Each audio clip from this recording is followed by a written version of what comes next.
I'm James Yap at sa karal na ito rin magkaila naman. But what has happened to me, lagi ko 2 heart attacks. One in 2023 and one in 2024. And then, I am a diabetic for more than 20 years. Siguro mga 22 years or 21 years. Pero wala ko high blood. Diabetic lang ako. When I have my second heart attack, 2 beses po ako na ICU. Yung 2 beses na yun, sobrang mahal talaga gastos pag na-ICU ka. Remember, pag na-ICU ka, naitubo, ibutang sa imo for 7 days. And then, when I go back sa bahay, yung bumalik ako sa balay, I pray, kung Lord ka na, maayo pa ba ako? Sa akong kahintang karon, lagi ko 2 heart attacks. Maayo pa ba ako? Pwede pa ba ako gumalik? And then, nagka-experience na ko short na subverting. Nagka-experience ko, hina akong lakaw. Kinalagaan ko sa akong misis, sa akong mga anak, kaya concerned ka na sa kwarto. And then ako lang isa sa kwarto, kaya nagkatrabaho ko akong wife. Akong mga anak, 2 ka po, eskwela, nag-asawa na, kung 2 ka anak na pili, nag-eskwela. So, ako lang isa, kung akong helper, mabili. So, I feel lonely, no? Gusto akong maman ako akong life. So, when I pray that, ito ba sa ginawa akong prayer? One day, nakita na ako si Doc Brian sa FB. Na yung mga consultations sa hinahimo and nag-discuss siya about metabolic health. Wala ko kabalungsan ng ginadiscuss ng metabolic health. So, naminaw ko, nag-scroll ko sa mga different consultations online na ginahimo ni Doc. And then, one day, nakita na po isa ka video dito. Around sa kalalaki, 72 years old. Nasa problem sa iyong heart. By the way, katong na heart attack ko, isultihan ko sa doktor, sa akong cardiologist. I have 2 cardiologists. Isultihan ko niya na kailangan mo undergo angiogram. Kaya gusto yung natanawin na akong heart. Okay. And then, kung kami nag-decide sa akong misis about mag-angiogram. Kasi una-una, ginauna na ako ang gasto. Kailan ka ako gastusun mag-angiogram. No? And then, until March, nagpa-angiogram ko last year. No? Ni-undergo ko angiogram. Naingon ako sa doktor, Doc, kung mag-angiogram ko, pwede diretso na lang po angioplasty. Nabalaan na ko na-encourage ko na because of kumpare. Nag-istorya dito sa akong birthday. Niagi siya angiogram and angioplasty. Kung niya, na-encourage ko dito. So, ako nag-decide na magpa-angiogram ko. After the angiogram, isultihan amin sa doktor, wala din tayo ng angioplasty. Because I have 2 arteries sa kabayin ako na barato. 70 to 90%. Nag-isultihan ko na I need to go 3 bypass. Samot na, muwagin ako bypass. Problemahan din ako yung bypass ko, diabetic pa ko. Na bakit pa ko bypass, maayo ka ng sugat, ang akong sugat sa akong heart, no? Operahan ka. Dali na ba kung maayo na? Mas okay na ko, malanta na ko, tama ka. So, wala ako multi-site. Wala may multi-site ako, misis mga undergo bypass. Then, sa akong pag-apo, nakita na ako si Doc Brian. Nakita na ako mga consultations niya.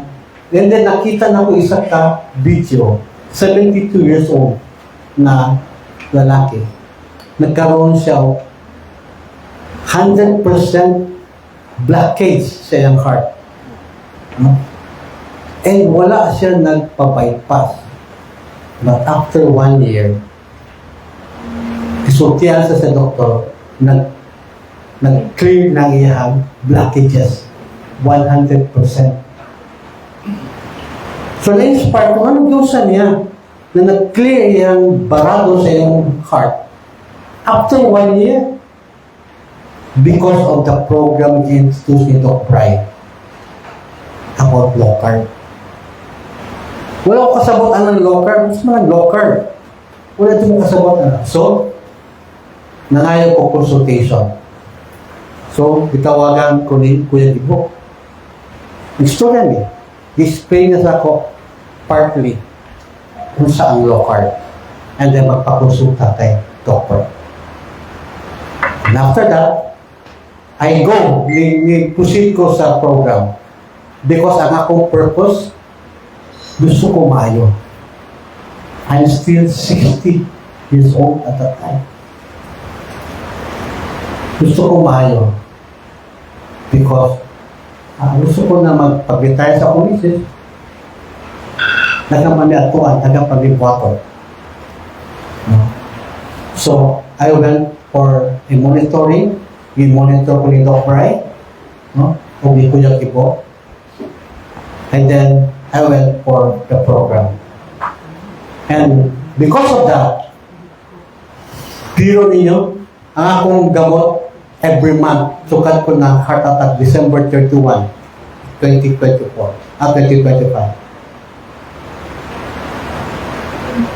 Almost 20,000 a month ang akong gamot every month. Nag-insulin ko 24 units every day for the last 6 years. Akong insulin. Plus, napakoy doon ka tambal sa akong diabetes in a day. Isa sa morning, isa sa uto, pagkagabi, insulin. Mo na ako, experience sa ako pag-treatment sa akong diabetes. Nagkaroon akong heart attack, nadugangan akong tambal sa heart. Tulog ako.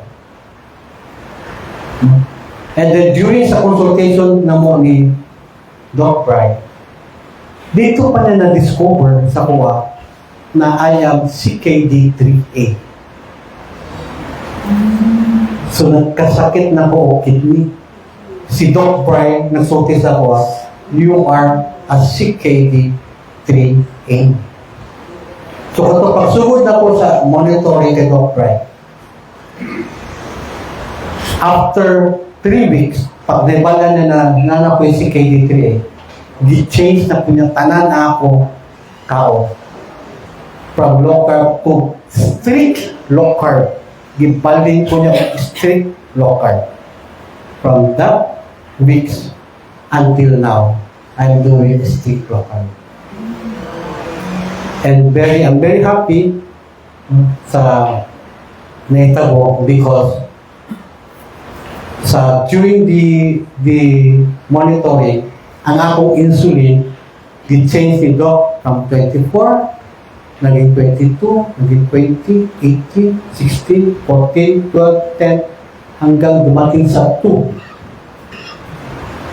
And then last January, tinanggal ng doktor ko dito sa Davao yung insulin ko. Tinanggal sa doktor ko yung dalawa ko tabletas for diabetes. Wala na ko yung Now, I'm just treating my kidney. Dili sa yun. No? Dili maayo ang kidney. Very hard. Pero I'm still hopeful. One day, no, from CKD3A, magtaas akong EGFR. Okay? EGFR. Para musaka siya. Para maging maayo ang pag-filter sa akong kidney. Okay. So, I'm happy na because of the program of Doc Bry, daghan siya natabangan, o natabangan po niya. So, one day, nag-istorya kami last year, mga October last year, I think October, nag-istorya kami ni Kuya Gibo na, pwede ko ba invite si Doc Brian dito sa Davao for this? And I'm so happy, thankful, Doc, for coming to Davao to spread the metabolic health talk natin about this. Salamat po. Personally, I would like to thank Doc Brian Castillo. Kasi when we enrolled the program itself, no, I'm just telling you, we enrolled the program. Kasi during at that time, kung paano mag-alaga si Doc, during at that time when Jimmy had a shortness of breathing, anong ginawa ni Doc? Ayaw ko, Doc, kung ma-remember mo pa ba ito? Nasa sasakyan siya. Alam, makahilak mo po eh. nasa sasakyan si Doc and he had a video call to Jimmy. Sabi niya, Jimmy, you need an oxygen. And hindi ko man alam kung saan magbili ng oxygen. I go to his doctor. Ang nagkataon doon na masyadong maraming pila ang doctor ni Jimmy. And she gave me kung saan lang magbili ng oxygen. But during the conversation of Jimmy and Doc, sabi niya, Jimmy, you take 0.3 of the oxygen. Ma-remember mo po, Doc, hindi na. And I would like to thank him for doing that so because nakita ko talaga si Jimmy kung gaano siya kahirap mag-oxygen, na walang oxygen. It was during the program ni Jimmy na Doc, really, yung bang one-on-one, minsan na-OA-han ako sa kanya kasi yung program, pagkain, picture, send. Paghahapon, picture, send. Tapos yung BP, picture, send. OA masyado kayo, sabi ko. Dugo, picture, send. Kulang na lang magpa-selfie siya sa kinakain niya. And that was really hard for Dr. Brian to take good care of his patients, to go on with the program. Yun talaga. Actually, 2 months lang kami eh. Adad 2 months lang. But we really have to extend 3 months time until na-stable na talaga siya. And that's why Doc Brian really loves his patient. Even me being a wife who sees my husband, how he managed to i-elevate niyo yung kanyang self. Kasi Doc, at that time, dumaan na siya ng depression. And really, God is so good all the time. And He answers prayers for those who seek. And one of that, in our married life, dumating sa buhay namin si Doc Brian tsaka si Kuya Gibo. Yun lang, thank you. Ayoko. Last year, September, yung na-heart attack ako, nag-to-do echo ako. May to-do echo na ginawa. Doon sinabi sa akin na yung mga yung barado na sugat ko sa aking puso. And then, last September, nag-to-do echo ulit ako. Then, nung nag-to-do echo, sinabi sa akin ng doktor na pwede na daw ako mag-angioplasty. So, Hindi na triple bypass. hindi na triple bypass, pwede na ako mag-angioplasty. Mas mura. So, then, ngayon, may sinabi sa akin na noon, may part pala ng heart ko noon na hindi gumagalaw. But last September, yung part na yun sa heart ko, di na sinabi ko anong part. Basta sinabi may part sa heart ko, ngayon gumagalaw na. Sumasayaw na. Yun! Sumasayaw na. Gumagalaw na po. And hindi nga siya madali. So, you need to have this right mindset. Anong purpose, bakit nyo ginawa or gagawin? Right mindset. Before you can do the nutrition, correcting your nutrition, syempre, part lang ang nutrition. Meron pang mga pillars of this. Fasting. Sino nagpa-fasting? Okay. Naglo-low carb? Sometimes. Okay. It's hard to do fasting kapag hindi naglo-low carb. Fast eating. Bago yun. Sa program ko, tuturuan ko kayo, you need to chew it 20 times or more before swallowing. Pag fast eating, indigestion, bloatedness, yung iba nagkakaroon ng chest pain. Dok, nag-chest pain ako. Eh, kumakain ng taba. Akala atakihin na. Nung tinanong ko, nagmamadali ho ba kayong kumain? Oy, just stop my meeting. You need to change that. Chew your food. Ginawa niya, Dok, tama ka. Nag-message na. After 2 weeks, nawala yung chest pain ko. Okay? So, these are the pillars. Right mindset, proper nutrition. You can do therapeutic fasting when you do low carb. Domino effect siya. Magugulat na lang kayo, kaya sa mga mag-start ng low carb, ang sasabihin ko lang sa inyo, eat when hungry. Every 2 hours gutom. O sige, kumain ka lang. Eat every 2 hours. If you're hungry, eat.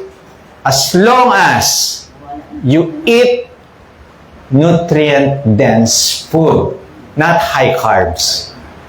Eventually, after 2 weeks, 3 weeks, or 1 month, magugulat kayo, uy, hindi na ako gutom ha. 2 meal a day. Nag-race ako kanina without eating. Fasted state. Every races ko, marathon, always fasted. Hindi ako kumakain. Well, syempre, kailangan ko electrolytes. Nag-sweat ako eh. Electrolytes, salt stick, kailangan natin. And then, Doc, senior na ako. Kailangan ko bang mag-exercise? Oh, yes. Bakit? When you do exercise, yung balance nyo gumaganda. Hindi kayo yung pag nabuwal ang mga senior, ang problema, fracture. Eh, syempre, ayaw niya nang pa-operahan. Matanda na daw. Walang age limit ang exercise. If you are sedentary, you can start by walking daily. If sedentary. Then eventually, tuturuan ko kayong mag-resistance. May rubber, merong dumbbells, or you don't need dumbbells, mineral water lang, 500 ml or 1 liter. Okay? Pero uunahin nyo to. Hindi ko kayo i-didiretso dito. Saka na yan. Pag adapted na kayo sa low carb, i-implement natin lahat ng pillars na yan. Yes, marami kayong mararamdaman. So, yung instances kay Kuya Jim is, Kuya James is, nag-handle kasi ako ng mga COVID patient. Tandaan yung COVID? Takot na takot ko yung pumunta hospital. Nag-home service ako nun. Pagka in-assess ko ang patient, pinapaswero ko, pinapalagyan ko ng oxygen. And nag-i-improve sila. So, doon ko na gamit yon knowledge na tingnan natin. Kung mag-i-improve ang kanyang oxygen, no need to go to the hospital. Bahay. Ginagawa kong ospital ang bahay. Sasabihin ko naman kung kailangan ng dalhin. Malalaman ko naman, hindi kaya. Kailangan na natin ng hospital. Pero nakaya. Bakit? Nung COVID days nun, COVID era, lahat ng nagka-COVID, ni-low carb ko. Pinagbawalan ko sila ng tinapay, pansit, mga noodles. Home cooked meal. Maganda nun, home cooked meal talaga. Ang problem dati nun, may grab na, may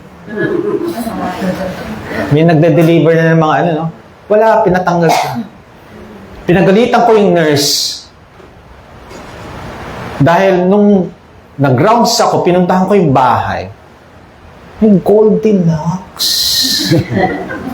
Yung pasyente diabetic. Sa bantay ko. Hindi, nasa tabi ng pasyente yung balot eh. Kaya nung COVID, nilo-low carb ko ang patient. Mas nag-improve sila. Hindi sila na hospital. Yung iba na hospital, pinauwi. Anong gagawin ko dito? Mas may kailangan. Hindi na kailangan na kasi ng oxygen. So, mas naka-recover sila faster. Yan yung mga naging experience ko nung COVID. Kaya hindi ako takot pagka may minomonitor ako, ganyan, mababang oxygen. Wala yan, hindi ako takot dyan. I can manage. And if hindi mag-improve, that's the time, papadala ko talaga. Ako mag-advise talaga na pumunta na sa hospital, sa ICU, or sa ER mo na. I-assess naman yan. Pero nag-improve, thank God. Talagang prayer moves mountain. Correct.